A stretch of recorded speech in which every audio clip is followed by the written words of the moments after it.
Welcome to this professional development series about translation in early childhood and K-12 settings. My name is Ana Soler, and I am the chairperson of the National Association of Educational Translators and Interpreters of Spoken Languages, or NATISL. Our organization seeks to strengthen family engagement by connecting emergent bilingual families and school administrators and faculty and educational translators and interpreters of spoken languages with research-based information about language access and language justice in early childhood and K-12 settings. So just a little bit about NATISL. NATISL is responsible for creating a code of ethics for interpreters and translators. And we drew upon the code of ethics and standards of practice of educational interpreters and speakers of spoken languages that was developed over 5 years by the University of Minnesota program on translation and interpreting and the Minnesota Department of Education. We also drew upon the National Code of Ethics for Interpreters in Healthcare, which provided the initial framework for these nationally vetted standards for educational translators and spoken language interpreters. So our Code of Ethics was vetted by school administrators, bilingual parent liaisons, multicultural families, and interpreters and translators from over 24 states. And so we also have a couple of advisory boards that help guide our work. Our emergent bilingual family advisory board helped to create this self-advocacy tool for families to voice questions and comments during a meeting with an interpreter and also learn what to expect from an interpreter. This tool has been translated to 13 languages and is available to download at no cost in our website. Our interpreters and translators help to create this database of resources available to those of us who are looking for glossaries, for templates of translated documents, for information about idioms and expressions, for tools for remote interpretation and education, for practice videos that we can use for practicing consecutive and simultaneous interpretation, and so much more. So this series of short videos focuses on the skills of translators who work to transfer documents from English to another language and vice versa in order to provide linguistic and culturally appropriate services to families and school personnel. So we will talk about the special skills needed to effectively and accurately translate documents from one language to another in the educational setting. And we will also describe the types of audiences and documents that translators in education may encounter in their daily work, and also identify some of the many resources available to support you as you produce quality translations. But why create this series about translation? Well, bilingual school personnel who support teachers and families with interpretation are often asked to translate, even though interpreting and translation are separate professions with distinct skill sets and credentials. So as translators, we are expected to understand the translation process and learn and utilize professional tools for translations, applied revision and research methods, and produce quality materials that can be understood by a diverse audience of Spanish speakers in a school setting. So as most of you are aware, knowing 2 languages doesn't make you a translator or interpreter, just like being tall doesn't make you a basketball player. So the difficulty comes when we try to explain this to school personnel who are eager to communicate with our parents in order to increase family involvement and therefore improve student achievement.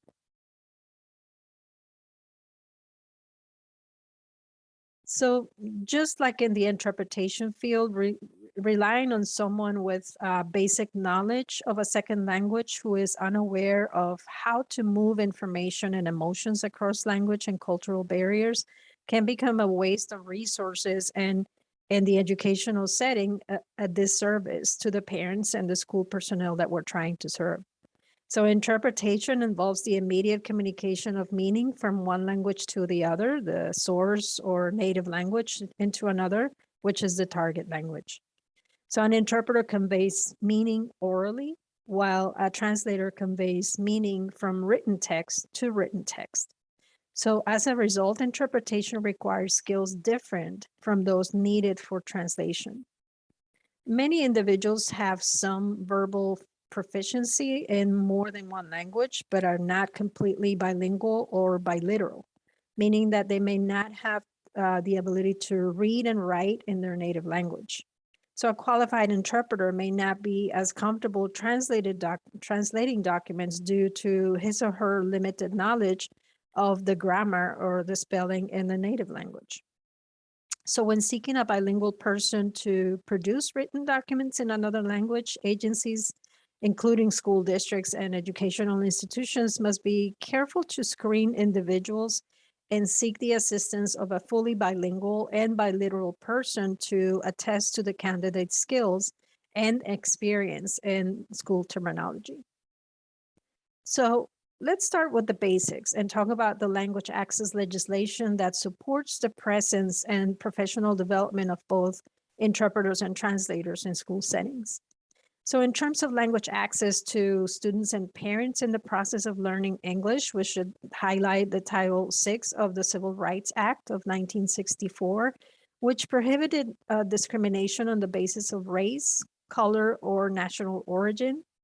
And it states that a program or entity that receives federal funding, such as schools and hospitals, cannot exclude a person based on race, color, or national origin. So what is one way that an entity or program can exclude a person? Language.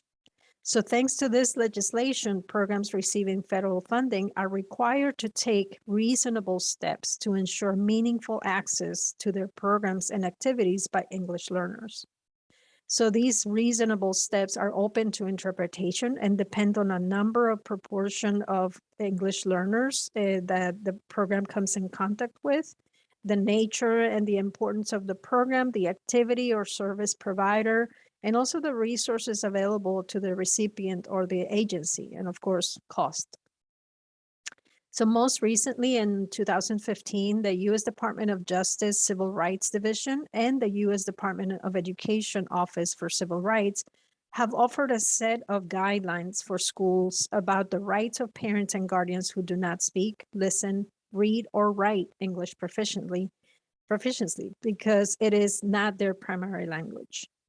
So this guideline describes how schools must communicate information to limited English proficient parents in a language they can understand about any program or service or activity that is called to the attention of parents who are proficient in English.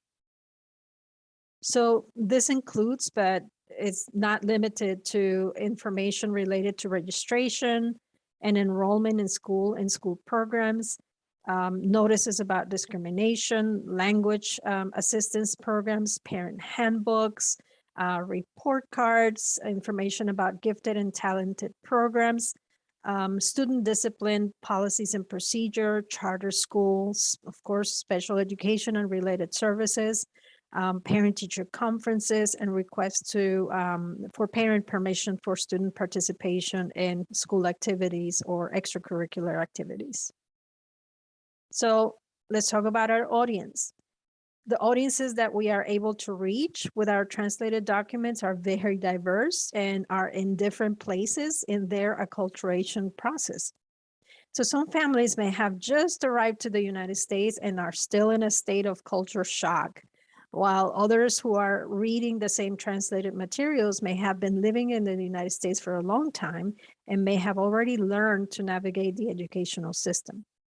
So this is important to note because translators must be careful to produce accurate translations while adjusting the reading levels when necessary and paying attention to the use of educational jargon and abbreviations that may really confuse a newly arrived family.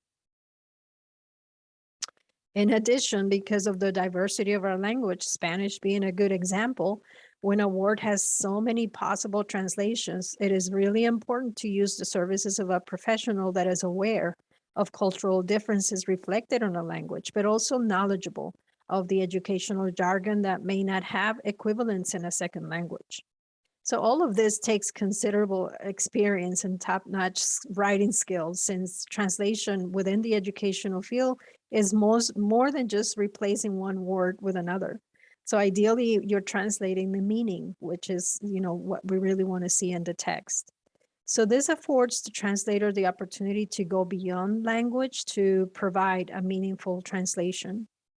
And copying idiomatic language word for word is insufficient, and this explains why Google Translate or a dictionary cannot be the source of a high quality translation in any setting.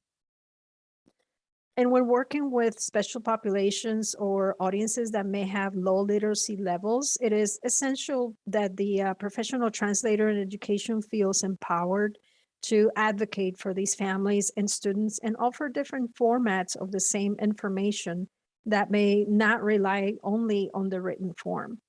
So for instance, many school districts have opted to offer videos or audio versions of school information materials such as handbooks, and other discipline policies, for example, because they have recognized that a portion of their school population may not be able to read translated material, or they may speak an indigenous language that does not have a written format.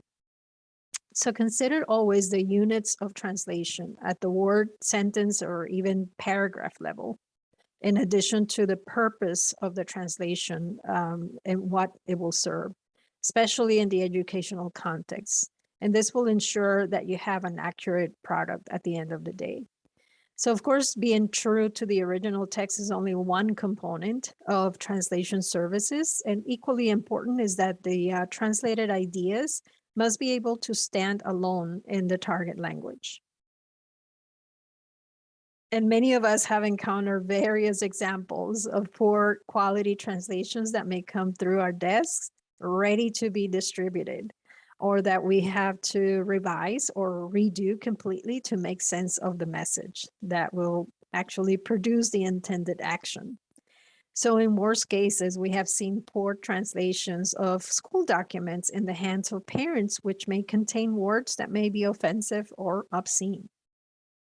So the main purpose of this series about translation in education settings is to help translators become aware of the techniques and processes involved in preparing a translation and the revision and proofreading methods that help us avoid those language pitfalls and improve the homeschool communication.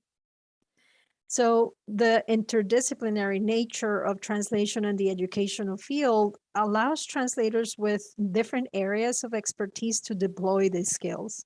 So consider, for example, the intersection of law and special education. So both fields require immense expertise, and they use quite a bit of technical jargon. And having a full grasp of the underlying concepts is essential before a translation can be provided.